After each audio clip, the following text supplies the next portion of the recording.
Régionale présentée par les chefs. Bon appétit, France!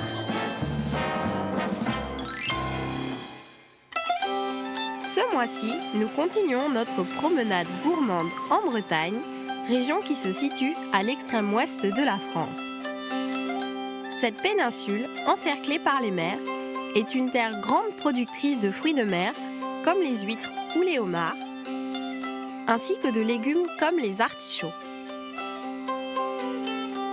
Mais on ne peut évidemment pas passer à côté des fameuses galettes à la farine de sarrasin. Aujourd'hui, nous allons demander à David, crêpier habitant au Japon, de nous préparer un bon petit plat.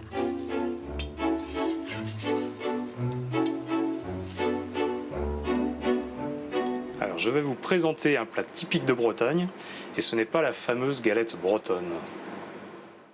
Le kiga farce.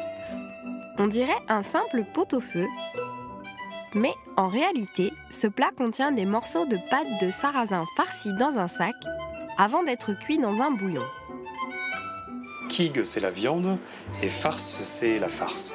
Donc c'est du breton, on dit kiga farce. Ça a un goût de sarrasin, c'est un goût qu'on aime bien retrouver, nous les Bretons, l'hiver surtout, en famille. Ce plat serait né dans le Finistère, terre qui représente le bout du monde. Un plat chaud, typique de la région, connu pour ses hivers longs. D'abord, voici les ingrédients pour le pot-au-feu.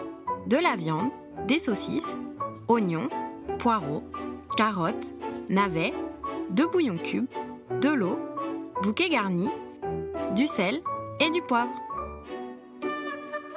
Pour commencer, piquez bien les morceaux de viande.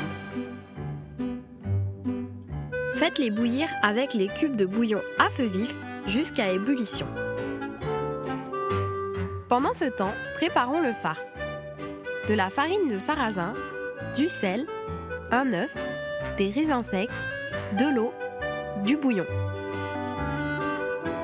Dans la farine de sarrasin, où vous avez ajouté le sel et les raisins, incorporez l'œuf, puis le bouillon et mélangez. Voilà, pour enlever les grumeaux, vous pouvez battre la pâte. Et voilà, votre pâte est prête.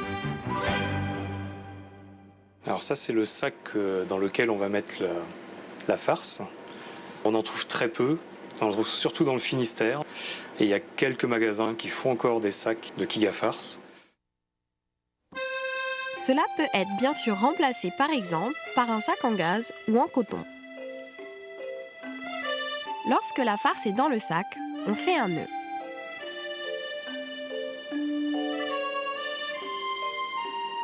Alors maintenant que on a bien écumé, on va pouvoir rajouter le sac avec la farce.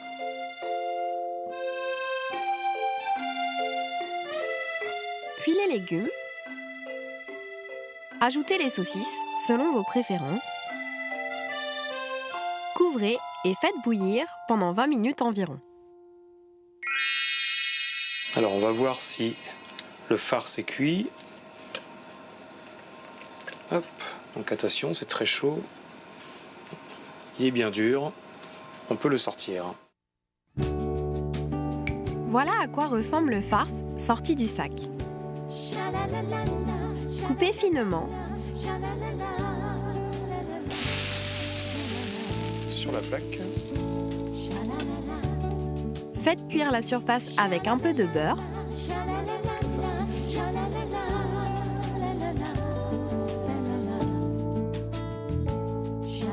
Et voilà, le kiga farce, pot-au-feu breton, est prêt à déguster. Quoi de plus agréable que cette soupe au parfum de sarrasin? Alors, il y a une expression en Bretagne qui dit « jamais breton ne fit trahison ». On pourrait rajouter à cela « jamais breton ne fit trahison » et la cuisine bretonne non plus. Donc vous pouvez essayer chez vous de faire le kiga farce sans problème. Bonne dégustation. À déguster de préférence avec un peu de sel de Guérande ou du beurre d'échalote. À vous d'essayer. Bon appétit!